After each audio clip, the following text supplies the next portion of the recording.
दोस्तों, अगर आप भी हमारी वीडियो पर आ गए हो तो हमारी वीडियो को लाइक करो और चैनल को सब्सक्राइब करो और हर हर महादेव कमेंट में लिखो। इससे आपकी हर मनोकामना पूरी होगी। चलो वीडियो शुरू करते हैं।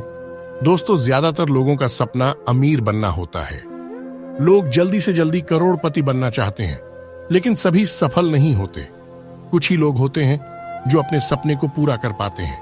लोग चाहते हैं कि उनके पास सुंदर घर, शक्तिशाली कार और शानदार चीजें खरीदने के लिए पर्याप्त धन हो, लेकिन बहुत से लोग नहीं जानते कि अमीर होने का वास्तव में क्या मतलब है और इसके लिए क्या आवश्यक है। आइए जानते हैं इन उपायों के बारे में। पुराने समय की बात है, एक नगर में अनेक लोग रहा करते थे।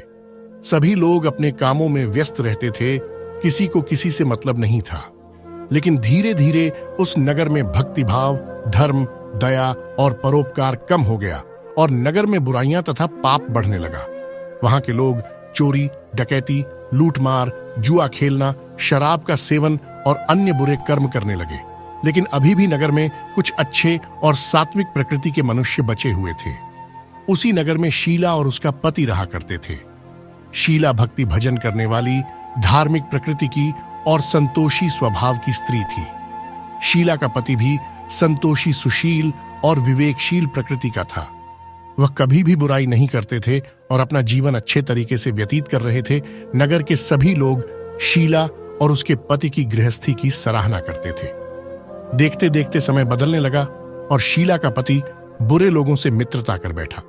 उस पर बुराई इस प्रकार हावी हुई कि वह रातों रात करोड़पति बनने के सपने देखने लगा। इसलिए भटक कर वह गलत रास्ते की ओर बढ़ गया। वह अमीर बनने के लिए जुआ खेलने लगा और धीरे धीरे शराब, चरस, गांजा आदि बुरी चीजों का सेवन करने लगा। इस प्रकार उसने अपनी मेहनत से कमाया हुआ जीवन भर का रुपया पैसा भी गवा दिया। उसकी हालत भिखारी की तरह हो गई। शीला को अपने पति की इन आदतों पर बहुत दुख हुआ, किंतु वह भगवान पर भरोसा रखकर सब कुछ सहने लगी। अब शीला अपना पूरा समय भगवान की भक्ति और भजन करने में बिताने लगी। एक रोज दोपहर के समय उनके घर पर कोई आया। जब शीला ने दरवाजा खोला तो देखा कि एक बुढ़िया माई खड़ी है। जब शीला ने बुढ़िया माई को देखा तो वह अचंभित रह गई। उस बुढ़िया माई के चेहरे से अलौकिक तेज झलक रहा था। उसकी आंखों से मानो अमृत बह रहा हो और उसका चेहरा करुणा और प्यार प्रदर्शित कर रहा था। उस बुढ़िया माई को देखते ही शीला के मन में अनंत शांति छा गई और उसका मन आनंदित हो उठा। शीला उस बुढ़िया माई को आदर पूर्वक घर में ले आई। शीला के घर में बैठने के लिए कुछ नहीं था, इसलिए वह संकोच में पड़ गई और फिर उसने एक फटी हुई दरी पर बुढ़िया माई को बैठा दिया। आसन पर बैठने के बाद बुढ़िया माई ने कहा, क्यों शीला, मुझे पहचाना नहीं? जब हर शुक्रवार तुम मंदिर में जाकर लक्ष्मी जी का भजन कीर्तन करती हो, तब मैं भी वहां आती हूं। इसके बाद भी शीला कुछ समझ नहीं पा रही थी, तो बुढ़िया मां ने कहा, तुम कुछ दिनों से मंदिर नहीं आ रही हो, इसीलिए मैं देखने चली आई। बुढ़िया मां के मुख से प्रेम भरे शब्दों को सुनकर शीला का हृदय पिघलने लगा। उसकी आंखों से आंसू मोतियों की तरह झरझर कर बहने लगे और वह बिलक बिलक कर रोने लगी।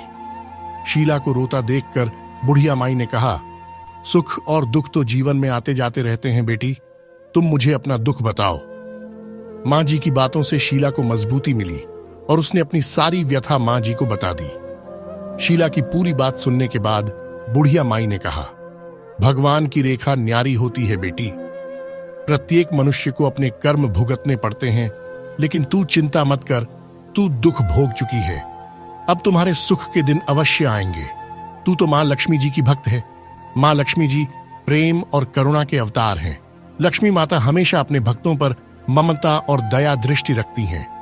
इसलिए तू धीरज रखकर लक्ष्मी माता का व्रत कर, इससे सब कुछ ठीक हो जाएगा।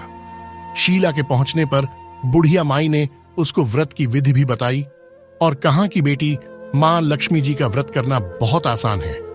लक्ष्मी माता के व्रत को वरद लक्ष्मी व्रत या वैभव लक्ष्मी व्रत भी कहते हैं। इस व्रत को करने से मनुष्य की सभी मनोकामनाएं पूर्ण होती हैं। व्रत करने वाले को और उसके परिवार को सुख, संपत्ति, धन और यश की प्राप्ति होती है। बुढ़िया माई की बात सुनकर शीला प्रसन्न हो गई और जब संकल्प लेकर आंख खोली तो सामने कोई नहीं था। शीला आश्चर्यचकित हो गई कि बुढ़िया माई कहां गई। उसे यह समझते देर न लगी कि बुढ़िया माई ही साक्षात लक्ष्मी जी थी। अगले दिन शुक्रवार को शीला प्रातःकाल जल्दी उठकर स्नान करके स्वच्छ कपड़े पहनकर मां जी द्वारा बताई गई विधि से व्रत पूर्ण किया और फिर प्रसाद का वितरण किया। शीला ने जब अपने पति को प्रसाद दिया तो प्रसाद को खाते ही उसके पति के स्वभाव में परिवर्तन होने लगा। उस दिन उसके पति ने लड़ाई झगड़ा भी नहीं किया। उसका पति धीरे धीरे पहले की तरह एक अच्छा आदमी बन गया। यह देखकर शीला अत्यधिक प्रसन्न हो गई और शीला के मन में वैभव लक्ष्मी व्रत के लिए श्रद्धा और बढ़ गई। शीला ने पूर्ण श्रद्धा भाव से 21 शुक्रवार तक वैभव लक्ष्मी व्रत किया। 21वें शुक्रवार के दिन बुढ़िया माई के कहे अनुसार व्रत का उद्यापन कर 7 स्त्रियों को वैभव लक्ष्मी व्रत की 7 किताबें उपहार में दी। इसके बाद माता जी की धन लक्ष्मी स्वरूपा छवि को वंदन किया और मन ही मन प्रार्थना करने लगी कि हे धन लक्ष्मी मां, मैंने आपके कहे अनुसार वैभव लक्ष्मी व्रत पूर्ण किया। हे मां, हमारी विपत्तियों को दूर करो और हम सबका कल्याण करो। हे लक्ष्मी माता, जिसके संतान ना हो उसे संतान देना, सौभाग्यवती स्त्री का सौभाग्य अखंड रखना, कुंवारी कन्या को मनभावन पति देना, जो वैभव लक्ष्मी व्रत करें उसकी विपत्तियों को दूर करना, सभी को सुखी करना। हे मां, आपकी महिमा अपरंपार है। ऐसा बोलकर लक्ष्मी माता के धन लक्ष्मी स्वरूप की छवि को प्रणाम किया। वास्तुशास्त्र में सुबह सुबह नहाने के बाद कुछ ऐसे उपाय बताए गए हैं जिन्हें रोज करने से आर्थिक तंगी से छुटकारा मिल सकता है, साथ ही कई और लाभ की प्राप्ति होगी। वास्तु दोष का असर केवल एक पर ही नहीं बल्कि पूरे परिवार पर डीडी देखता है।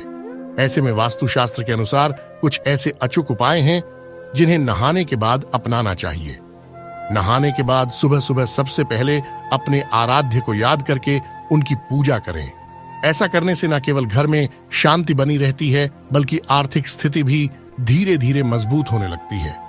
सुबह सुबह नहाकर आराध्य की पूजा करने से पूरे घर के वातावरण में सकारात्मक ऊर्जा का संचार होता है। यही कारण है कि आप अपने कार्य में मन लगाकर उसे पूरा करते हैं, जिसकी वजह से व्यक्ति को सफलता मिलती है। रोज नहाने के बाद पूरे घर में हमेशा गंगा जल का छिड़काव करें। इससे घर के वातावरण में शांति बनी रहेगी, साथ ही सुख और समृद्धि भी आएगी। घर में नहाने के बाद हल्दी के पानी का छिड़काव करें। वास्तुशास्त्र के अनुसार ऐसा करना शुभ माना जाता है। वास्तुशास्त्र में यह उपाय बताया गया है जिसे नहाने के बाद अपनाने से आर्थिक तंगी दूर होगी। इसके लिए व्यक्ति को स्नान करने के बाद आराध्य की पूजा करनी चाहिए। तो दोस्तों, यह थी आज की वीडियो। अगर आपको वीडियो अच्छी लगी हो तो हमारी वीडियो को लाइक करो और चैनल को सब्सक्राइब करो। धन्यवाद। मिलते हैं अगली वीडियो में और कमेंट में हर हर महादेव जरूर लिखो। इससे आपकी हर मनोकामना पूरी होगी। धन्यवाद।